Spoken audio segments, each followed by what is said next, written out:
ایک بندہ مجھے کہنے لگا اس دن آپ عید کیوں نہیں مناتے؟ میں نے کہا بیٹا نہ اتنی پیدائش کی خوشی منا کہ تجھے وفات بھول جائے، نہ اتنا وفات کا غم لے کہ نہ تجھے پیدائش بھول جائے۔ مجھے کہنے لگا وفات، غم تو وہ منائے جس کا کوئی مر گیا ہو، میرے پاک پیغمبر زندہ ہیں۔ میں نے کہا زندگی تو میں بھی مانتا ہوں، لیکن وہ وفات کے بعد قبر مبارک کی زندگی ہے، وہ تو وفات کے وعدے کے بعد ہے۔ رسول اللہ صلی اللہ علیہ وسلم پہ وفات حسرت آیات کا وعدہ پورا ہوا، قبض روح ہوا، اللہ کے رسول صلی اللہ علیہ وسلم دنیا سے تشریف لے گئے، قبر مبارک کی زندگی ہے۔ اہل حق مانتے ہیں الانبیاء احیاء فی قبورہم یصلون، انبیاء کرام اپنی قبروں میں زندہ ہیں اور نمازیں پڑھتے ہیں۔ میرے پاک پیغمبر کی زندگی کے ہم قائل ہیں۔ حضرت ابو ہریرہ فرماتے ہیں حضور پاک نے فرمایا من صلی علی عند قبری سمعتہ، میری قبر پہ درود پڑھو گے میں خود سنوں گا، ومن صلی علی من بعید اعلمتہ، دور سے پڑھو گے مجھ تک فرشتے لے آئیں گے۔ میں نے کہا میں تو مانتا ہوں، لیکن یہ کیا مطلب کہ جس کا کوئی مر گیا ہو وہ وفات کی بات کرے؟ وفات تو ہوئی ہے۔ کہتے ہیں نہیں قبر میں زندگی مل گئی ہے تو ہم موت کی بات نہیں کرتے۔ میں نے کہا یہی بات ہے، قبر میں زندگی ملی ہے تو بھنگڑے بنانا شروع کر دے، باجے اور باجیاں نکالنا شروع کر دے، یہی بات ہے؟ اچھا ذرا جگر تھام، دل پہ ہاتھ رکھ، سینے پر ہتھیلی رکھ، اب میری باری آئی ہے، ادھر آ ستمگر ہنر آزمائیں، تو تیر آزما ہم جگر آزمائیں۔ قبر کی زندگی ہر کسی کے لیے ہے، اس میں تفاوت ہے درجے کا۔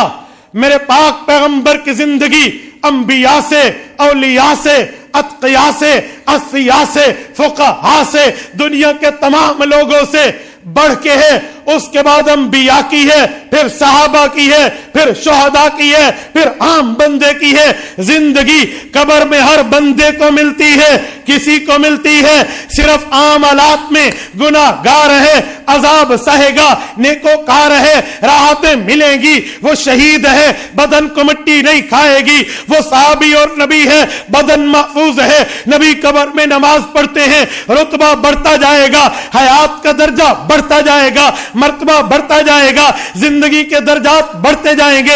لیکن زندہ تو ہر بندہ ہے، اس نے قبر میں سوالوں کے جواب دینے ہیں، فرشتوں نے پوچھنا ہے من ربک، اس نے کہنا ہے ربی اللہ، فرشتوں نے پوچھنا ہے من نبیک، اس نے کہنا ہے نبی محمد صلی اللہ علیہ وسلم، فرشتوں نے پوچھنا ہے ما دینک، اس نے کہنا ہے دینی الاسلام، اس نے جواب دینے ہیں۔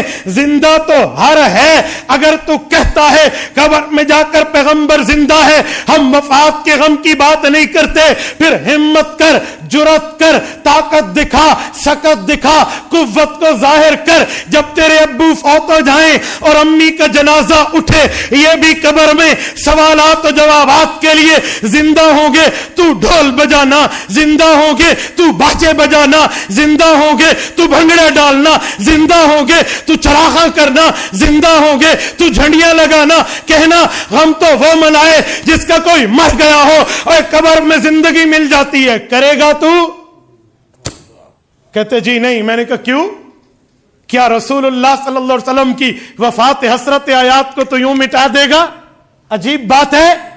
اللہ کے رسول صلی اللہ علیہ وسلم کی وفات کا صدمہ جب صحابہ پہ آیا تھا، خدا کی قسم ایک صحابی ہل لگا رہے تھے، ہل چلا رہے تھے اپنی کھیت میں، کسی نے بتایا آج اللہ کے پیغمبر دنیا سے رخصت ہو گئے۔ اس نے ہاتھ آسمان کی طرف اٹھائے، کہا اللہ تیری آنکھیں، مجھے جو تو نے مجھے آنکھیں دی ہے یہ بہت بڑی نعمت ہے، میں ناشکری نہیں کرتا، دست بستہ عرض کرتا ہوں اللہ مدینہ جاتا تھا، ان آنکھوں سے سرور دو عالم کی زیارت کر کے، شربت دیدار پی کے اپنی آنکھوں کو زیارت نبوی کا سرما لگاتا تھا۔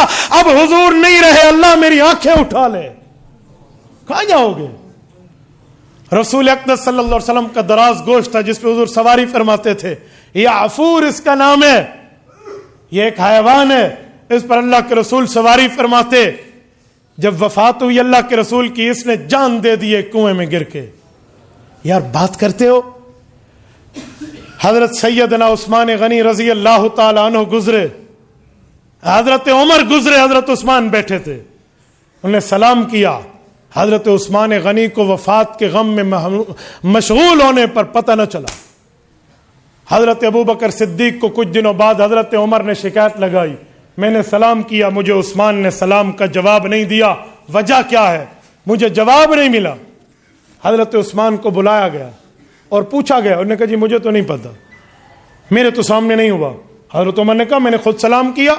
جب پوری بات کی تو کہا میں تو حضور پاک کی جدائی کے غم میں مدہوش تھا, مجھے نہیں پتا آپ گزرے اور سلام کیا. تو کیا میں بھنگڑے مٹاؤں گا؟ خوشی غمی تو وہ کرے جس کا کوئی مر گیا ہو, نعوذ باللہ. یہ کیا تبرعوں کی باتیں آج مشہور ہو گئی ہیں. اور میں ایک بات اور کرتا ہوں, جب رسول اللہ صلی اللہ علیہ وسلم دنیا سے گئے ہیں, آقا انعامدار کی 7 اولادیں ہیں, 3 بیٹے ہیں, 4 بیٹیاں ہیں. سیدہ رقیہ, سیدہ زینب, سیدہ رقیہ, سیدہ ام کلثوم, سیدہ فاطمہ, اور یہ حضور کی 4 بیٹیاں رضی اللہ عنہن, اور پیغمبر اسلام کی 3 بیٹے ہیں. حضرت قاسم, دوسرے کا نام ہے عبداللہ, اسے طیب و طاہر بھی کہتے ہیں, مطیب و مطہر بھی کہتے ہیں, 5 نام ہیں. حضرت عبداللہ, اور تیسرے بیٹے کا نام ہے حضرت ابراہیم رضی اللہ عنہم. پیغمبر اسلام کی سب اولادیں دنیا سے رخصت ہو گئی تھی حضور کی موجودگی میں, سوائے حضرت فاطمہ الزہرا کے رضی اللہ عنہا. ایک حضرت فاطمہ الزہرا اس دھرتی پر زندہ تھیں. اپنے والد مکرم کے غم کو, جدائی کے صدمے کو حضرت فاطمہ نے کیسے بیان کیا ہے؟ فرماتی تھی صبت علی مصائب لو انہا, اللہ اکبر, اے کاش آپ کو عربی آتی اور اس جملے میں آپ اتر کے اس میں غم کی فیلنگز کا احساس کرتے کہ اماں زہرا کیا فرما رہی ہیں. صبت, یہ میں یوں انڈیل دوں نا, یہ گلاس پانی بہ دے ہوتے ویٹ دیتا ہے, اس کو کہتے ہیں سبا یا سبو, برسا دینا. انا سببنا الماء سبا, قرآن کہتے ہیں ہم نے پانی برسایا ہے آسمان سے. صبت علی مصائب لو انہا, اما فرماتی ہیں اما فاطمہ رضی اللہ عنہا, میرے والد مکرم کی جدائی نے میرے اوپر غموں کو بہا دیا, یوں برسا دیا. صبت علی الایامی سرنا لیالیا, روشن دن پر یہ دکھ آتے تو وہ کالی رات بن جاتا. روشن دن پر یہ دکھ آتے وہ کالی رات میں بدل جاتا. سرنا لیالیا. اور اسی مہینے میں وفات رسول اللہ کی, اور میں خوشی خوشی کی بات کر کے وفات کو ہٹا دوں. تبارك الذي نزل الفرقان على عبده ليكون للعالمين نذيرا.